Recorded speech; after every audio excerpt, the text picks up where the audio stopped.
14 शाबान। कौन सी शाबान? 14 शाबान। सूरज गुरूब हो रहा है।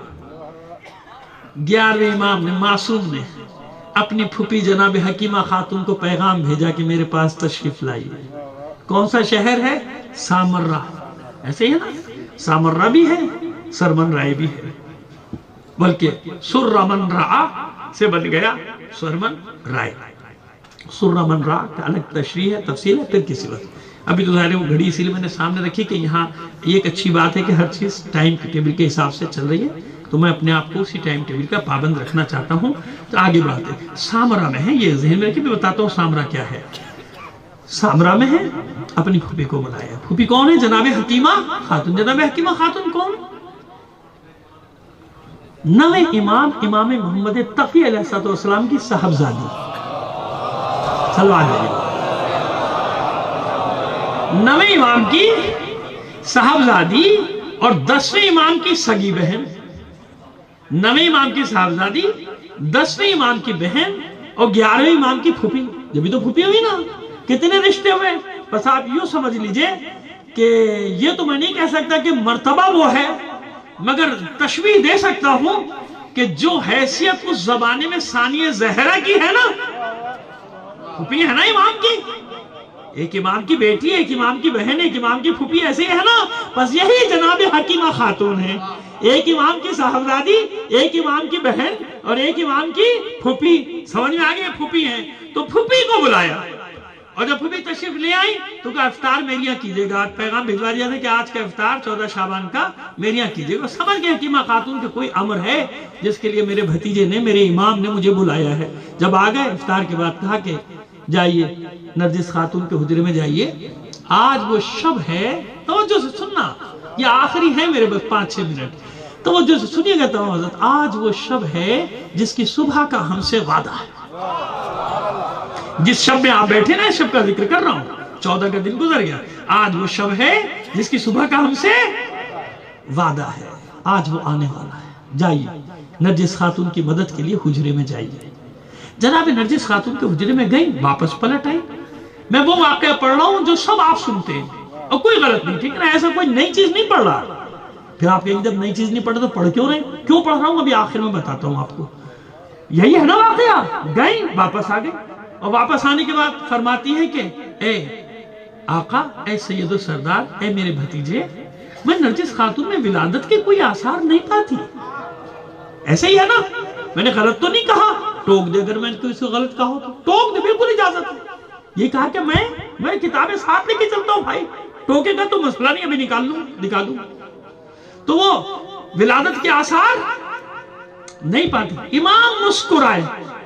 यहां तक तो लोग जिक्र करते हैं कि विलादत के आसार नहीं थे, और जब गई तो एकदम मौजूद थे। आधा बयान करते हो कुरान की तरह कि ये वो झूठे लोग, कितमान हकीकत करने वाले लोग, आधा सच और आधा झूठ, आधा छुपा जाते हो, आधा अपने मफादात के लिए बयान करते हो।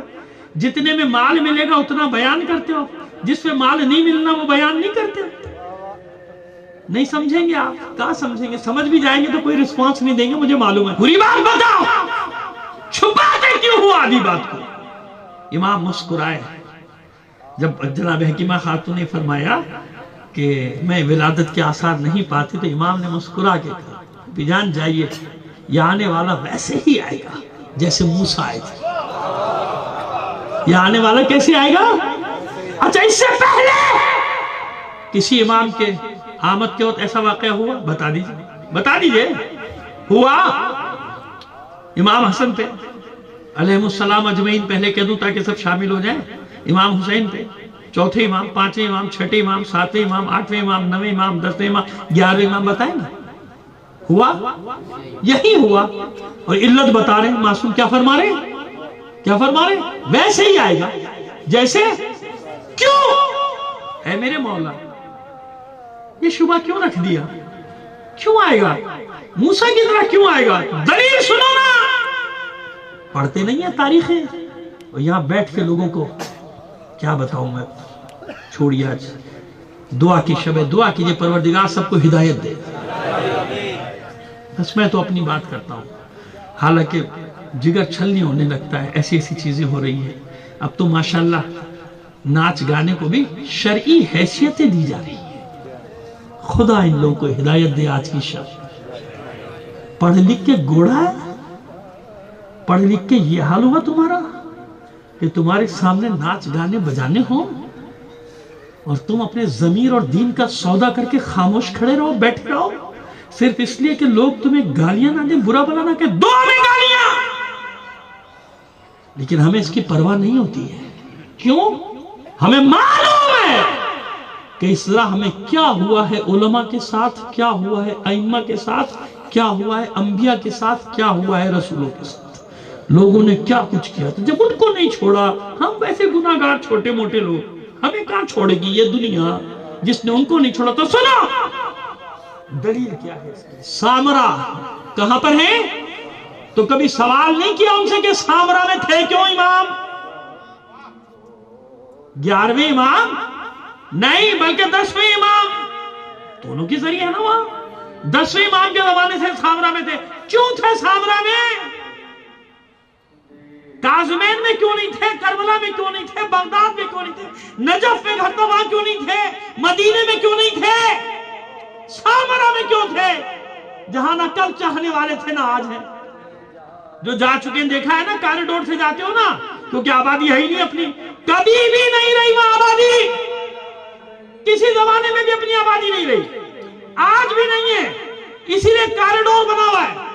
इतनी बड़ी लड़ाई हुई है वहां पे, इतनी बड़ी कब्जा हो गया था सामरा पे, डायनामाइट लगा के रोजों को शहीद कर दिया गया था। याद है या भूल गए हो? याद है ना साहब? ये हुआ था वहां, ये वो है सामरा। तो कभी सवाल नहीं किया कि वहां गए क्यों? गए नहीं थे, कैदी थे, कैदी, यानी भेजा गया था। अब्बासियों ने दूसरा दारुल खिलाफा करार दिया था सामरा को। एक बगदाद था, दूसरा कहां बनाया था? सामरा। अस्करिया भी एक नाम है, सुना है अस्करिया नाम? फौजी छावनी थी, इसीलिए इमाम हसन अस्करी कहलाए, क्योंकि अस्करिया उस मोहल्ले का नाम था। छावनी के बीच में रखा हुआ था। बज़ाहिर आजाद घर है लेकिन कैद है, क्योंकि कोई शिया आ नहीं सकता। आएगा तो पकड़ा जाएगा ना, पता चल जाएगा ना कि ये है, ताकि कोई इमाम से मिलने ना पाए। इसलिए सामरा भेजा था। समझ में आई बात? मतलब सामरा में क्या काम मौला का? 10वें इमाम का, 11वें इमाम का, सामरा में क्या काम? लिहाजा सामरा में वो कैद था एक तरह से, ताकि कोई भी इनके पास आएगा जाएगा पता चल जाएगा। पूरी आबादी भी इनकी फौरन खबर देते थे जाके, भला मिलने आया है। और कितने ही पकड़े गए, कत्ल कर दिए गए, हाथ पर काट दिए गए, लेकिन उसके बावजूद इमाम का नेटवर्क था जो काम कर रहा था। बड़े बड़े सहाबी, एक बिलाले हाशमी मिलते हैं, एक बिलाले जाफरी मिलते हैं, ताकि लोग वो क्या करके आते, बड़े बड़े सरमाएदार थे अपने जमाने के, बसरे के, इधर के उधर के। वो किस तरह से आते थे जानते हैं आप? वो सब्जी फरोश बन के, वो घी के कनस्तर, तेल के कनस्तर लिए तेल फल बेचने के लिए आते थे, बहाने बसे आते थे, गलियों में आवाजें देते फिरते थे। कनीजें आती थी, खास कनीज इमाम की आती थी खरीदारी के बहाने। इधर का खत उधर गया, उधर का खत इधर आया, जाओ भाई। और एक खत में इमाम ने मालूम है क्या भेजा था? लोगों को अक्सर बता चुका हूँ, आप में से अक्सर ने मेरी जबान से सुना होगा, लेकिन जिसे नहीं सुना उनको बता रहा हूँ कि नुसैरी का जो चक्कर है ना, कि वो सबसे ये समझते हैं कि इमाम मौला अली के ज़माने में नुसैरी था। किस ज़माने में था? वो खुदा के बंदो, मौला अली के ज़माने में नुसैरी का क्या काम? नुसैर अन-नुमैर 10वें इमाम के ज़माने का फितना है। कब का फितना है? ये अब्बासियों ने, जैसे आज नहीं पैदा कर रहे हैं, है ना? समझ रहे ना आप? कहां से पैदा किए जा रहे हैं, बना बना के भेजे जा रहे हैं। मेड इन फला, मेड इन फला। पहले लिखा जाता था आफ कुम, आफ नजफ, आफ करबला, है ना? करबलाई, कुमी, नजफी, मशहदी। अब माशाल्लाह नहीं नाम लेना चाहता, चलिए जहां के नहीं है वहां के नाम ले दूं आप। आफ चीन मसलन, आप जापान। ओ भाई मां कौन सा होदेल में जहां से तू पढ़ के आ रहा है? खुदा के बंदू कुछ तो अक्ल से काम। वो लिखने में मजा आ रहा है। वो आप जर्मनी, असल जगह का मैं नाम नहीं ले रहा हूं, बता दूं आपको। वो इसलिए कि एहतियात मेरे पेश नजर है। احتیاط سے سمجھ میں آ رہی ہے بات؟ ایسے ہی ہے تو بس اسی طرح یہ پلانٹیک 10ویں امام کے زمانے میں یہ فتنہ اٹھا، اس نے یہ عباسیوں نے مال دے کے اس کو کھڑا کیا تاکہ تشیع میں یہ فتنہ پھیلاؤ، جاؤ گھس جاؤ شیعوں کے اندر۔ اس نے الوہیت کا حلول ہونے کا عقیدہ اس نے بنایا کہ اللہ حلول کرتا ہے۔ محمد میں حلول کیا معاذ اللہ، پھر اس کے بعد معاذ اللہ علی میں حلول کیا معاذ اللہ، پھر حسن، اور اب یہ جو سامرا میں قید ہے اس میں حلول کیا۔ اور جناب وہ نعرہ ایسا تھا کہ مولائی سارے پیچھے پیچھے جیسے آج کل ہوتا ہے۔ ابھی میں اپنا دیکھیے حلیہ تبدیل کر لوں ذرا سا، سر سے پیر تک آپ جانتے ہیں مقصود لوں، جا کے ابھی کچھ حرکتیں کرنا شروع کروں، آدھی قوم میرے پیچھے چلے گی کہ اس سے بڑا کوئی مولائی نہیں ہے بھائی، یہ سب سے بڑا مولائی ہے، یہ تو نماز بھی ادھر منہ کر کے پڑھتا ہے، اس سے بڑی مولائیت، اس سے بڑی مولائیت کہ کعبے کی طرف رخ نہیں کرتا بھائی، یہ تو فلاں جگہ کی طرف رخ کر کے نماز پڑھ رہا، اس سے بڑا مولائی اور کون ہوگا دنیا میں؟ خدا کے بندو، علی کے شیعوں، تمہیں کہاں لے جایا جا رہا ہے؟ تم کس طرف جانے کے پیچھے پڑے ہوئے ہو؟ کہاں جا رہے ہو؟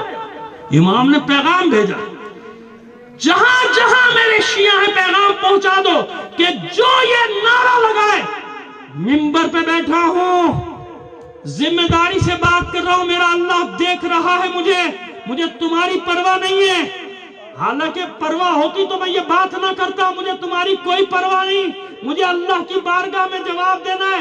امام نے ایسے لوگوں پہ لعنت بھیجی، کہا یہ ملعون ہے، ملعون ہے، ملعون ہے جو ہمیں اللہ سے ملا رہا ہے۔ سمجھ میں آ گئی بات؟ کم از کم جن کی سمجھ میں آئی ہے وہ نعرہ اس وقت ضرور لگاؤ، نعرہ حیدری۔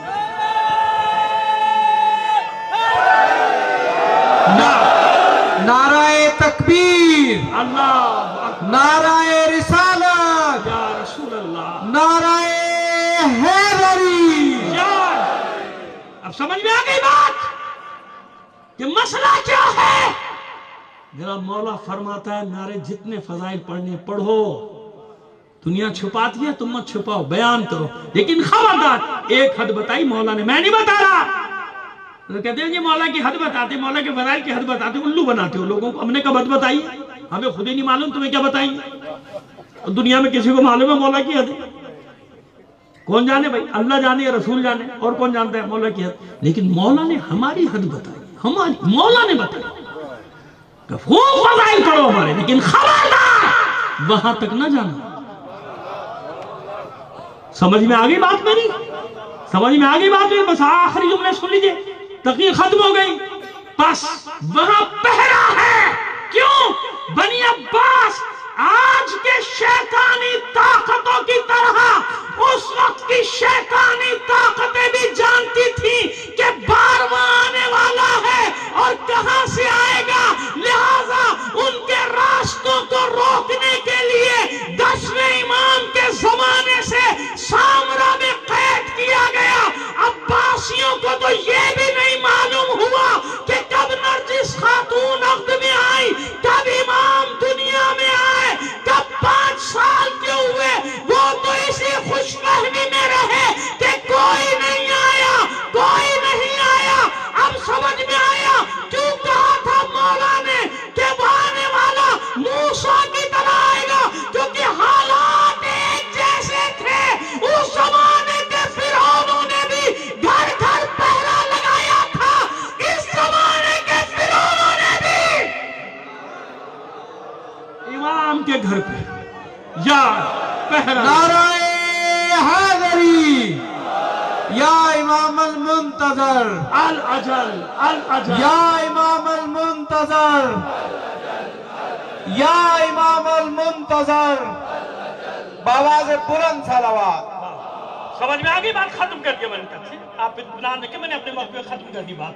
اب سمجھ میں آگئی بات؟ پڑھا کرو، لوگوں کو بہکانے والوں، لوگوں کو بہکانوں سے پہلے پڑھا کرو، جاؤ تحقیق کرو، تجزیہ کرو، پھر تمہیں معلوم ہو کہ اس زمانے کے حالات کیا تھے، جس زمانے میں ائمہ طاہرین کو سامرا میں رکھا گیا ہے، جس زمانے میں امام اس دنیا میں تشریف لائے ہیں، کیسے اللہ نے ان کی آمد کو مغفرت، اللہ نے، کس نے؟ اللہ نے۔ اللہ کی قدرت پہ سوال نہ اٹھاؤ، اللہ نے ان کو مخفی رکھا، کیوں؟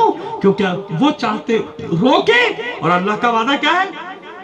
یا اب اللہ انکاری ہے۔ سورہ توبہ، سورہ 9 سورہ جو اسی کی آیت ہے نا، 33ویں آیت، یریدون ان یطفئوا نور اللہ بافواہہم ویأبی اللہ، یہ چاہتے ہیں کہ اللہ کے نور کو پھونکے مار کے بجھا دیں۔ ویأبی اللہ، اللہ انکاری ہے۔ اللہ کیا چاہتا ہے؟ الا ان یتم نورہ، اللہ صرف یہ چاہتا ہے کہ اپنے نور کو تمام کرے، ولو کرہ الکافرون، اگرچہ یہ بات کفار کو ناگوار ہی کیوں نہ گزرے۔ بس علی کے شیعہ اسی دور سے گزر رہے ہو کہ ساری دنیا پھونکے مار کر اس چراغ کو بجھانا چاہتی ہے، انہیں نہیں معلوم کہ اللہ کی نگاہ میں ان کی یہ تمام سازشیں پھونک سے زیادہ نہیں ہیں۔ کیوں؟ تم جو کچھ بھی کر رہے ہو سامنے نظر آ رہا ہے، اللہ نے جسے ہمارا سالار بنایا ہے وہ پردہ غیب میں کیا منصوبہ بندی کر رہا ہے یہ کوئی دشمن نہیں جانتا۔ بس یہ دعا کرو آج کی شب، بھولنا مت اس دعا کو کہ پروردگار ہمیں ثابت قدم رکھے۔ بدترین حالات ہمارے لیے بنائے دیے گئے اور بنائے جانے کی کوشش کی جا رہی ہے، پھر بھی مت گھبرانا۔ اس سے پہلے بھی اس سے برے حالات آئے ہیں، سامنا کیا ہے۔ دیکھا نہیں لوگ ڈر رہے تھے کہ بڑے بڑے ترم خان یہاں سے جا رہے تھے، اب کیا ہوگا، اب کیا ہوگا۔ ان ترم خانوں کی بھی ہوا نکل گئی، سب فارغ ہو گئے سارے کے سارے۔ کیوں؟ اگر دنیا میں صفاک ترین درندوں کو کسی نے شکست سے دوچار کیا تو کوئی اور نہیں، وہ علی کے غلام ہیں، وہ امام زمانہ کے سپاہی ہیں۔ بس ان کو فراموش نہ کرنا، ان چھوٹے چھوٹے معصوم بچوں کو، شہیدوں کو، جن کی تصویریں تم نجف سے کربلا تک لگی ہوئی دیکھتے ہو نا، انہی نے شہادتیں دی ہیں۔ 20 کلومیٹر رہ گئے تھے کربلا سے دشمن، اور انہوں نے شہادت دے کے وہاں سے لے کے سامرا تک سب آزاد کرے۔ کیوں؟ تاکہ تم آؤ زیارتیں کرنے آؤ، تم آؤ زیارتیں کرو، تمہارے لیے راستے صاف کرے۔ خدا کے بندو، ان کو فراموش نہ کرنا آج کی دعاؤں میں، اپنے اسیروں کو فراموش نہ کرنا آج کی دعاؤں میں۔ وہ جو بیچارے حق کی راہوں میں لاپتہ کر دیے گئے مسنگ پرسن، ان کو فراموش نہ کرنا۔ ان سب کا قرض ہے، ہماری گردنوں پہ قرض ہے۔ جو شہید کر دیے گئے ان کے خاندانوں کو فراموش نہ کرنا۔ اور بھی جو تمہارا دعائیں تو بعد میں ہوں گی ساری، لیکن یہ میں اس لیے خاص طور پہ کہہ رہا تھا کہ جب اپنی دعا مانگو ان مظلوموں کے لیے دعائیں ضرور کرو، اور اطمینان رکھو، گھبرانے کی ضرورت نہیں ہے۔ گھبراتا وہ ہے جس کا کوئی والی وارث نہیں ہوتا۔ بس اس شعر پہ ختم کر رہا ہوں بات کو، دعا تو میں نے کر دی، جو کرنا ہے تفصیلی بات بھی ہوگی۔ سر اٹھایا ہے یزیدیت نے یہ جانے بغیر، سر اٹھایا ہے یزیدیت نے یہ جانے بغیر، پردہ غیبت میں پنہاں وقت کا شبیر